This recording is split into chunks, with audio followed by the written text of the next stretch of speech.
ভাৰতৰ এলপিজিৰ চাহিদাৰ বেছিভাগেই আমদানিৰ ওপৰত নিৰ্ভৰশীল আৰু বৰ্তমান ইয়াৰ আমদানি যথেষ্ট পৰিমাণে কমি গৈছে আৰু যাৰ ফলত বৰ্তমান ভাৰতত এলপিজিৰ যোগানো বহু পৰিমাণে কমি গৈছে।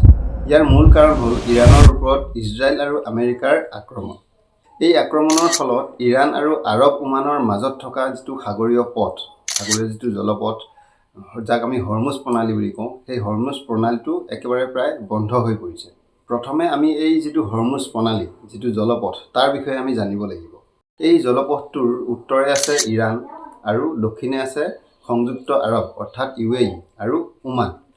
পৃথিৱীৰ প্ৰায় 20ৰ পৰা 30% খাৰুৱা তেল অৰ্থাৎ খনিজ পদাৰ্থ এই হৰমুজ প্ৰণালীৰ জলপথেৰেই আমদানি আৰু ৰপ্তানি কৰা হয়।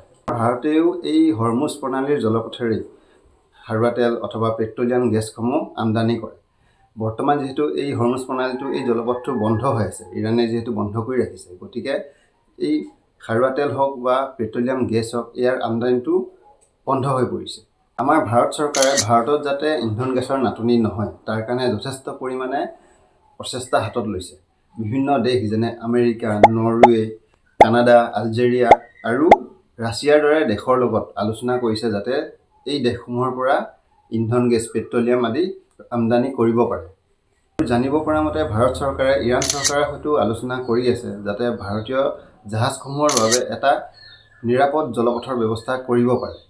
গতিকে ইমান আতংকিত হোৱাৰ প্ৰয়োজন নাই। আপোনালোকে যিমান পাৰে ৰন্ধন গেছৰ ব্যৱহাৰৰ যিটো পৰিমাণ, সেইটো কম কৰাৰ চেষ্টা কৰক।